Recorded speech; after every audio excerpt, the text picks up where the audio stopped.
এরা নিরীহ, এরা হচ্ছে গিয়ে আমাদেরই সন্তান।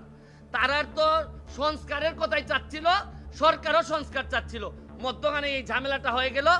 এইবার এই পরিস্থিতিতে প্রমাণিত হয়েছে যে অধিকার 18 সালে মাননীয় প্রধানমন্ত্রী ছেড়ে দিয়েছিলেন, যেটা গেজেট করে বাতিল করা হয়েছিল, আপনারা এই অধিকার কেউ কেউ ফিরাই আনতে গিয়া আজকে এত বড় একটা দুর্ঘটনার পতিত হইল।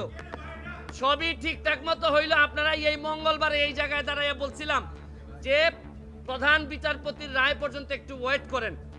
অনেকেই ওয়েট করেন নাই, অনেক আবেগ ছিল, যার কারণে আজকের এই ধ্বংসলীলা। আমি আরো জিনিস বলতে চাই, এই মঙ্গলবারের পরে বৃহস্পতিবারেও প্রশাসন চাইলে, প্রধান বিচারপতি বা আমাদের সুপ্রিম কোর্ট চাইলে বৃহস্পতিবারও একটা সমাধান দিতে পারতেন বলে আমি মনে করি। এই যে শুক্র শনি গেল, এর মধ্যে ঢুকে গেল হচ্ছে গিয়ে জঙ্গিরা। এই ছাত্ররা তো আর আন্দোলনে ছিল না আর শুক্র শনিবারে কখনোই, জঙ্গিরা ঢুকে গেল। আর ওইদিকে প্রায় 826 জঙ্গি, সে 80টার মতো রাইফেল নিয়ে ও কোথায় যে ঘুরে বেড়াচ্ছে। আচ্ছা, আপনারা কি মনে করেন যে কোটা আন্দোলন যারা, এরা নিরীহ, এরা হচ্ছে গিয়ে আমাদেরই সন্তান? তারার তো সংস্কারের কথাই চাচ্ছিল, সরকারও সংস্কার চাচ্ছিল, মধ্যখানে এই ঝামেলাটা হয়ে গেল, মিসআন্ডারস্ট্যান্ডিং। এবং এই সুযোগটা নিয়ে নিল জামাত বিএনপি, সুযোগটা নিয়ে নিল হচ্ছে জঙ্গিরা। এখন আমি মনে করি এই সরকারের প্রশাসনও, যারা বয়স্ক যারা আছেন, তারাই এই তরুণদের যে সেন্টিমেন্ট, এইটা বুঝতে পুরোপুরি ব্যর্থ হয়েছেন। তারা তাদেরকে একদম লাইটলি নিছেন, তারা ভাবছেন যে এরা একটা লাইটলি একটা বিষয়, এবং এইটার ব্যর্থতা আমি মনে করি এই প্রশাসনের আছে। সরকারেরও বোঝা উচিত ছিল যে যে কোনো একটা আন্দোলন হোক না কেন, আজকে ছাত্র, কালকে অন্যদের আন্দোলন হোক, এইটার মধ্যে জঙ্গিরা এসে ঢুকবে, জামাত শিবির এসে ঢুকবে। এইখানে প্রশাসনও ব্যর্থ হয়েছে এটা বলতে, আমি অ্যাড্রেস করতে ব্যর্থ হয়েছে। আমি সরকারকে দাবি জানাবো, যত দ্রুত সম্ভব আমরা যে অর্ডার হয়েছে সুপ্রিম কোর্টের, এটা গেজেট আকারে প্রকাশ করে, কারণ সরকারের প্রতি বিশ্বস্ততা কমে গেছে ছাত্রদের। এইটারে বাড়ানোর জন্য আমাদের কোর্টের প্রতি বিশ্বস্ততা কমে গেছে, কারণ কোর্ট বলার পরও ছাত্ররা শুনে না, প্রধান বিচারপতি বলার পরও ছাত্ররা শুনে না।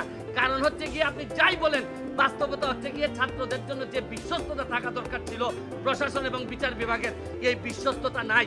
আরেকটা জিনিস বলতে চাই, আকাশের যে জায়গায় মেঘ জমা হয়, আইসা বৃষ্টি পড়ে আদালতের উপর। আপনি বিভিন্ন সংসদের ঝামেলা, নীতি নির্ধারণের ঝামেলা, এগুলা সব কেন আইসা সুপ্রিম কোর্টের বৃষ্টিপাত হইতে হবে?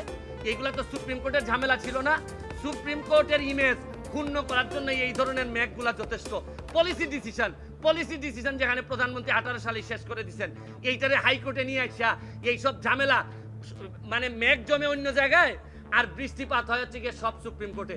আমি বিশ্বাস করি সুপ্রিম কোর্টের ইমেজ এতে ক্ষুণ্ণ হয়, পরবর্তীতে এইসব বিষয়ে যেন আরো সচেতন থাকেন সুপ্রিম কোর্ট, এবং প্রশাসনের জন্য সতর্ক থাকে, এবং দ্রুত আমি মনে করি গ্যাজেটটা দিয়ে আমি বাচ্চাদের যারা আছে তাদেরকে বলবো, তোমরা বাড়ি ফিরে যাও, তোমরা যা চাইছিলা তার চেয়ে বেশি তোমরা পাইছো।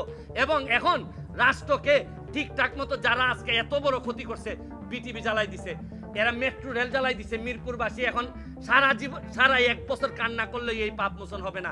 আর এরা চান্স পাইলে পদ্মা সেতু ভেঙে দিত, শুধু চান্স পায় নাই।